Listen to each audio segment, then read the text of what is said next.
ಪಹಲ್ಗಾಮ್ ಅಟ್ಯಾಕ್ನಲ್ಲಿ ಪಾಕಿಸ್ತಾನದ ಪಾತ್ರ ಇತ್ತೋ ಇಲ್ಲವೋ ಅಂದರೆ ನೀವು ತನಿಖೆ ಮಾಡಿ ನೀವು ಹೆಂಗೆ ಹೇಳ್ತಿರೋ ಹಂಗೆ ಕೇಳ್ತೀವಿ ಅನ್ನೋ ಥರ ಆಯಿತು. ಖವಾಜಾ ಆಸಿಫ್ ಪಾಕಿಸ್ತಾನದ ರಕ್ಷಣಾ ಸಚಿವ, ಜೊತೆಗೆ ಚೀನಾಕ್ಕೆ ಮನವಿ $1.4 ಬಿಲಿಯನ್ ಸಾಲ ಕೊಡಿ ಅಂತ. ಯುದ್ಧ ಸಾಮಗ್ರಿ ಖರೀದಿ ಮಾಡಬೇಕಾಗಿದೆ, ಯುದ್ಧದ ಹೊಸ್ತಿಲಲ್ಲಿ ಪಾಕಿಸ್ತಾನ ಇದೆ, $1.4 ಬಿಲಿಯನ್ ಸಾಲ ಕೊಡಿ ಅಂತ. ಅಂತಾರಾಷ್ಟ್ರೀಯ ತಂಡವೊಂದು ರಚನೆ ಮಾಡಬೇಕಂತೆ, ಆ ತಂಡ ನಿರ್ಧಾರ ಮಾಡಬೇಕಂತೆ. ಭಾರತ ಮತ್ತು ಪ್ರಧಾನಿ ಮೋದಿ ಹೇಳ್ತಾ ಇರೋದು ನಿಜಾನಾ ಸುಳ್ಳ ಅಂತ. ಇದೇ ಸಂದರ್ಭದಲ್ಲಿ ಪಾಕಿಸ್ತಾನ ಹ್ಯಾಸ್ ಸ್ಟಾರ್ಟೆಡ್ ಅಡ್ಮಿಟಿಂಗ್ ನಾವು ಜಿಹಾದನ್ನು ಹೌದು ನಾವು ಮಾಡಿದ್ದು ಹೌದು ಅಂತ. ಯಾಕೆ ಅಂತ ಕೇಳಿದರೆ ಕಾರಣಗಳನ್ನು ಬೇರೆ ಬೇರೆ ಹೇಳ್ತಾರೆ. ಪಾಶ್ಚಿಮಾತ್ಯ ದೇಶಗಳ ಕುಮ್ಮಕ್ಕಿನಿಂದ ಅಂತೆ. We played the dirty game of west ಅಂತ ಮೊನ್ನೆ ಹೇಳಿದ್ದು. Again he has repeated it. Pakistan ತುಂಬ ಶಾಂತಿಪ್ರಿಯ ದೇಶವಾಗಿತ್ತು, ಧರ್ಮಾಧಾರಿತ ಸಮಸ್ಯೆಗಳಲ್ಲಿ ಇರಲೇ ಇಲ್ಲ, ಯಾವುದೇ ರೀತಿಯ ಧರ್ಮಾಧಾರಿತ ಉಗ್ರವಾದ ಇರಲಿಲ್ಲ, ಉಗ್ರವಾದ ಪಾಕಿಸ್ತಾನದಲ್ಲಿ ಇರಲೇ ಇಲ್ಲ, ತುಂಬ ಸಹಿಷ್ಣುತ ಸಮಾಜವನ್ನು ಹೊಂದಿದ್ವಿ. ಆ ನಂತರ ಇಡೀ ಸಮಾಜದ ದಿಕ್ಕನ್ನೇ ಬದಲಿಸಿದ್ರು. ಜಿಹಾದನ್ನು ಬೆಂಬಲಿಸುವುದಕ್ಕೋಸ್ಕರ ಪಾಶ್ಚಿಮಾತ್ಯ ರಾಷ್ಟ್ರಗಳು, ಅದು ಜಿಹಾದ್ ಕೂಡ ಅಲ್ಲ, ಎರಡು ದೇಶಗಳ ನಡುವಿನ ಅಧಿಕಾರದ ಯುದ್ಧ ಅಂತ. ಜಿಹಾದ್ನ ವಿಷಯ ಬಂದಾಗ ಯಾವಾಗಲೂ ನಾನೊಂದು ಪ್ರಶ್ನೆ ಕೇಳ್ತೀನಿ. ಅಂದರೆ ಎರಡು ದಿನಗಳ ಹಿಂದೆ ಎಕ್ಸ್ಪ್ಲೇನ್ ಮಾಡಿದೆ ನಾನು. ಯಾವಾಗ ಕೊಲೆಗಾರನ ಸಿದ್ಧಾಂತದ ಬಗ್ಗೆ ಚರ್ಚೆ ಆಗುತ್ತೆ, ಅದು ಬೇರೆಯೇ ಸನ್ನಿವೇಶ ಇದೆ ಅದಕ್ಕೆ, ಆವಾಗಷ್ಟೇ ಕೊಲೆಗಾರನ ಸಿದ್ಧಾಂತ ಚರ್ಚೆ ಆಗೋದು. ಇನ್ಯಾವಾಗ ಸತ್ತವನ ಹುತಾತ್ಮತೆಯ ಚರ್ಚೆ ಆಗುತ್ತೆ, ಅದೊಂದು ಬೇರೆ ಸಿನಾರಿಯೋ ಇದೆ. ಬಟ್ ಇಸ್ಲಾಮಿಕ್ ಜಿಹಾದ್ನ ಹೆಸರು ಬಂದಾಗೆಲ್ಲ, ಇಸ್ಲಾಮಿಕ್ ಜಿಹಾದ್ ವಿಷಯ ಬಂದಾಗಲೆಲ್ಲ ಸಿದ್ಧಾಂತ ಚರ್ಚೆ ಆಗೋದಿಲ್ಲ. ಸಿದ್ಧಾಂತ ಚರ್ಚೆ ಆಗೋದಿಲ್ಲ. ಇವ್ರಿಗೆ ಕುಮ್ಮಕ್ಕೆ ಯಾರು ಕೊಟ್ಟರು, ವೆಪನ್ಸ್ ಯಾರು ಕೊಟ್ಟರು, ದುಡ್ಡು ಎಲ್ಲಿಂದ ಬಂತು, ಇದೇ ಚರ್ಚೆ ಆಗೋದು. ಮೂಲ ಪ್ರಶ್ನೆ ಇರೋದು, ಈಗ ನಮ್ಮ ಕೈಗೋ ನಿಮ್ಮ ಕೈಗೋ ಯಾರೋ ಆಯುಧ ತಂದು ಕೊಟ್ಟರೆ ನಾವು ಕೊಂದು ಬಿಡ್ತೀವೇನಪ್ಪ ಯಾರನ್ನಾರು? ಅಮಾಯಕರನ್ನ ಹಿಂಗೋ ಹೊಡೆದು ಕೊಂದು ಬಿಡ್ತೀವ? ನೆವರ್. ನಮ್ಮ ಕೈಗೆ ಯಾರೋ ಒಂದಷ್ಟು ದುಡ್ಡಿಟ್ಟು ಇಲ್ಲಿ ಹೋಗೊಂದು ನರಮೇಧ ನಡೆಸಿ ಬಾ ಅಂದ್ರೆ ಹೋಗ್ಬಿಡ್ತೀವ ನಾವು? ನೆವರ್. ನಿರುದ್ಯೋಗಿಗಳು, ಬಡವರು ಯಾರೂ ಮಾಡೋದಿಲ್ಲ ಅದನ್ನು. ಯಾವಾಗ ತಲೆಯಲ್ಲಿ ಏನೋ ಒಂದು ಸಿದ್ಧಾಂತ ಇರುತ್ತಲ್ಲ, ಆವಾಗ ವೆಪನ್ಸು, ಆವಾಗ ದುಡ್ಡು ಬರೋದು. ಕೊಲ್ಲಬೇಕು ಅಂತ ನಿರ್ಧಾರ ಮಾಡಿಕೊಂಡವನ ಕೈಯಲ್ಲಿ ಸ್ಕ್ರೂ ಡ್ರೈವರು ಆಯುಧ ರೀ. ಅವನಿಗೆ AK-47 ಬೇಕಾ ಕೊಲ್ಲಬೇಕು ಅಂತ ನಿರ್ಧಾರ ಮಾಡಿಕೊಂಡವನಿಗೆ? ನಾನು ಅಮಾಯಕರನ್ನು ಹಿಂಸಿಸುವುದಿಲ್ಲ, ಕೊಲ್ಲದಿಲ್ಲ ಅಂತ ನಿರ್ಧಾರ ಮಾಡಿಕೊಂಡವನ ಕೈಗೆ AK-47 ಏನು ಅಣುಬಾಂಬ್ ಇಟ್ಕೊಂಡ್ರು ಏನು ಮಾಡ್ತಾನವನು? ಹಿ ಹ್ಯಾಸ್ ಡಿಸೈಡೆಡ್ ಅಮಾಯಕರನ್ನು ನಾನು ಕೊಲ್ಲೋದಿಲ್ಲ ಅಂತ. ಆ ನಿರ್ಧಾರ ಇದೆಯಲ್ಲ, ನಿರ್ಧಾರದ ಹಿಂದಿನ ಶಕ್ತಿ ಯಾವುದು ಅಂತಾನ. I go to basics, I go to the roots. ಪ್ರಶ್ನೆ ಕೇಳ್ತಾ ಇರೋದು ಅದನ್ನು. ಪಾಶ್ಚಿಮಾತ್ಯ ರಾಷ್ಟ್ರಗಳು ತಮ್ಮ ಸ್ವಾರ್ಥಕ್ಕಾಗಿ ನಮ್ಮನ್ನು ಬಳಸ್ಕೊಂಡು ಅಂದರೆ ಇನ್ಯಾರನ್ನೋ ಯಾಕೆ ಬಳಸ್ಕೊಳ್ಳೋಕ್ಕಾಗಲಿಲ್ಲ? ಇನ್ಯಾರನ್ನೋ ಯಾಕೆ ಬಳಸ್ಕೊಳ್ಳೋದಕ್ಕಾಗಲಿಲ್ಲ? ಐಸಿಸ್ನ ಪ್ರಾಬ್ಲಮ್ಮು ಜಗತ್ತೆಲ್ಲ ಗಾಬರಿ ಕಣ್ಣಿನಿಂದ ನೋಡ್ತಾ ಇತ್ತಲ್ಲ, ಅವಾಗ ಅನೇಕರು ಈ ಗಾಡಿ ಎಲ್ಲಿಂದ ಬಂತು ಐಸಿಸ್ನವ್ರಿಗೆ, ನೋಡಿ ಹೊಸ ಗಾಡಿಗಳಿದ್ದಾವೆ, ಈ ವೆಪನ್ಸ್ ಎಲ್ಲಿಂದ ಬಂತು, ಅಮೇರಿಕದವ್ರು ಕೊಟ್ಟರು, ಅವರು ಕೊಟ್ಟರು, ಇವರು ಕೊಟ್ಟರು, ಯಾರು ಕೊಡ್ತಾರ್ರಿ? ಅದನ್ನು ಇರಾಕ್ ಮತ್ತು ಸಿರಿಯಾದಲ್ಲೇ ಯಾಕೆ ಮಾಡೋಕ್ಕಾಯ್ತು ಅವ್ರಿಗೆ? ಇರಾಕು ಸಿರಿಯಾದಲ್ಲೇ ಯಾಕೆ ಮಾಡಿದ್ರು? ಬೇರೆ ಎಲ್ಲರೂ ಮಾಡ್ಬೋದಾಗಿತ್ತಲ್ಲ, ಬೇರೆ ಇನ್ಯಾವುದೋ ದೇಶದಲ್ಲಿ. ಹಾಗೆ ಪಾಕಿಸ್ತಾನದ ಕೈಯಲ್ಲೇ ಯಾಕೆ ವೆಸ್ಟ್ನವ್ರು ಬಂದು ವೆಪನ್ ಕೊಡ್ತಾರೆ? ಅಫ್ಘಾನಿಸ್ತಾನದಲ್ಲೇ ಯಾಕೆ ಹಂಗಾಗತ್ತೆ? ಇರಾನ್ನಲ್ಲೇ ಹಂಗೆ ಯಾಕಾಗತ್ತೆ? ನಾವು ತುಂಬ ಒಳ್ಳೆ ಸೊಸೈಟಿಯಾಗಿದ್ವಿ, ಪಾಕಿಸ್ತಾನದ ರಕ್ಷಣಾ ಸಚಿವರು ಹೇಳೋದು.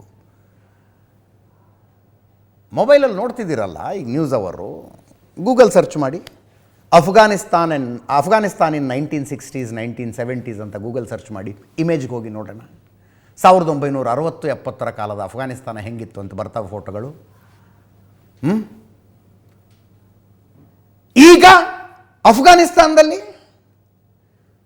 ಹಿಜಾಬ್ ಅಲ್ಲ, ಬುರ್ಖಾ ಅಲ್ಲ. ಹಿಜಾಬ್ ಅಂದರೆ ಬರೀ ತಲೆಗೂದಲು ಕಾಣಿಸ್ದೇ ಇರೋ ಹಂಗೆ ಹಾಕ್ಕೊಳ್ಳೋದು. ಬುರ್ಖಾ ಅಂದರೆ ಕಣ್ಣಷ್ಟೇ ಹೊರಗಡೆ, ಕಣ್ಣು ಸಹಿತ ಕಾಣಂಗಿಲ್ಲ ರೀ ಅಫ್ಘಾನಿಸ್ತಾನದಲ್ಲಿ. ಆ ರೀತಿ ಬಟ್ಟೆ ಹಾಕ್ಕೊಂಡು ಮನೆಯಿಂದ ಹೊರಗೆ ಬರಬೇಕು. ಅದು ಏನು ರಕ್ತ ಸಂಬಂಧಿ ಅಥವಾ ಗಂಡನ ಜೊತೆಗೆ ಹೊರಗಿರಬೇಕು, ಮನೆಯಿಂದ ಹೊರಗೆ ಏಕಾಂಗಿಯಾಗಿ ಬರುವಂತಿಲ್ಲ, ಅಪರಿಚಿತರೊಂದಿಗೆ ಹೊರಗೆ ಬರುವಂತಿಲ್ಲ. 1960s 1970s ಅಫ್ಘಾನಿಸ್ತಾನ ಅಂತ ಒಂದು ಗೂಗಲಲ್ಲಿ ಸರ್ಚ್ ಕೊಟ್ಟು ನೋಡಿ, ಹೆಣ್ಣು ಮಕ್ಕಳು ಯೂನಿವರ್ಸಿಟಿಗಳಿಗೆ ಹೋಗೋ ಎಷ್ಟು ಫೋಟೋಗಳು ಬೇಕು ನಿಮಗೆ. ಇರಾನ್ ಇನ್ 1960s 1970s ಅಂತ ಒಂದು ಸರ್ಚ್ ಕೊಟ್ಟು ನೋಡಿ, ಇಮೇಜ್ಗೆ ಹೋಗಿ. ಇರಾನ್ನಲ್ಲೇ ಅಲ್ವಾ ಸರಿಯಾಗಿ ಹಿಜಾಬ್ ಹಾಕ್ಕೊಂಡಿರಲಿಲ್ಲ ಅಂತ ಒಂದು ಹುಡುಗಿನ ಬಡ್ದುಕೊಂಡ್ರಲ್ಲ. 1970 ತನಕ ಇರಾನ್ ಹಂಗಿತ್ತ. Tel Aviv to Iran direct ಫ್ಲೈಟ್ಗಳಿದ್ದು ರೀ. ಭಾಳ ಜನರಿಗೆ ಹೇಳಿದ್ರೆ ನಂಬಿಕೆ ಬರೋದಿಲ್ಲ. ಡೈರೆಕ್ಟ್ ಫ್ಲೈಟ್ಗಳಿದ್ದು. ಹಾಗಿದ್ದಂಥ ಸೊಸೈಟಿ ಅದು. ಹೊರಗಿನವರ ಕುಮ್ಮಕ್ಕಿನಿಂದ ಹಾಳಾಯಿತು.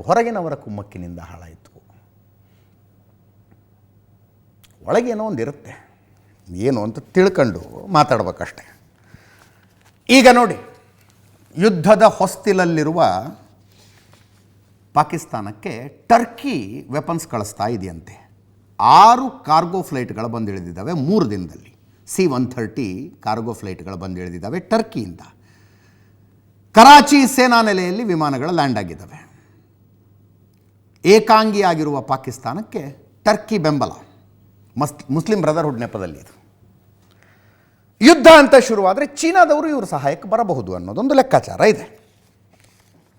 ಈ ಮಧ್ಯದಲ್ಲಿ ದಾಳಿ ನಡೆಸಿದಂಥ ಭಯೋತ್ಪಾದಕರು, ಪಹಲ್ಗಾಮ್ನಲ್ಲಿ ದಾಳಿ ನಡೆಸಿದ ಭಯೋತ್ಪಾದಕರು ಚೀನಾದ ಆ್ಯಪ್ ಬಳಸಿಕೊಂಡು ಪಾಕಿಸ್ತಾನದಲ್ಲಿದ್ದ ತಮ್ಮ ಹ್ಯಾಂಡ್ಲರ್ಗಳ ಜೊತೆಗೆ ಟಚ್ನಲ್ಲಿದ್ದರಂತೆ.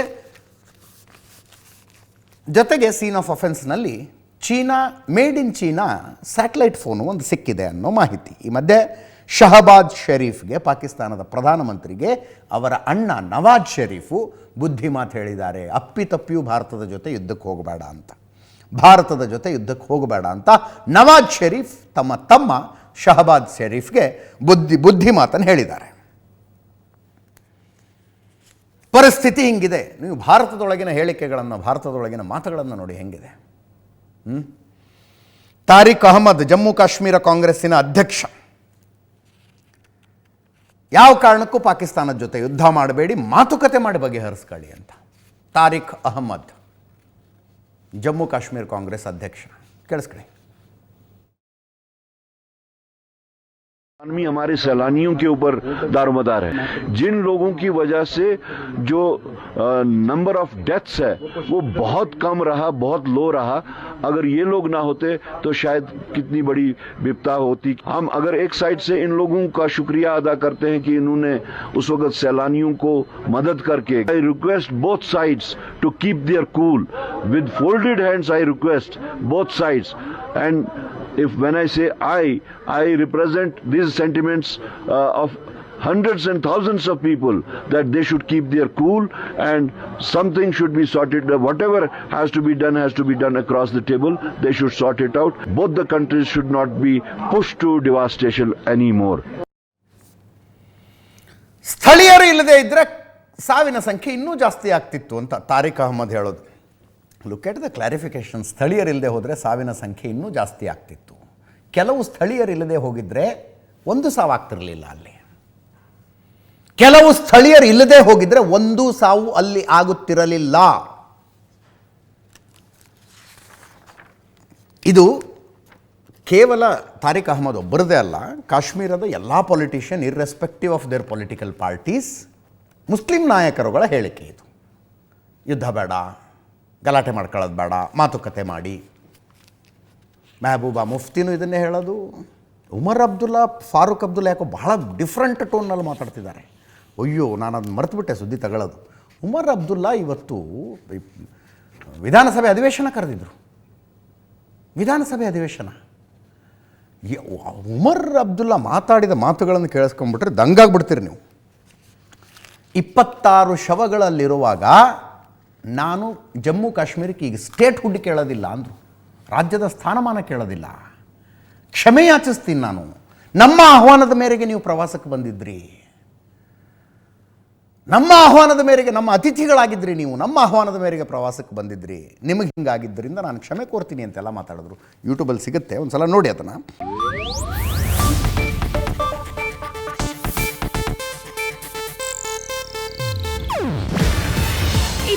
ಏಷ್ಯಾನೆಟ್ ನ್ಯೂಸ್ ನೆಟ್ವರ್ಕ್ ಪ್ರಸ್ತುತಿ. ನೀವು ನೋಡ್ತಿದ್ದೀರಾ ಏಷ್ಯಾನೆಟ್ ಸುವರ್ಣ ನ್ಯೂಸ್.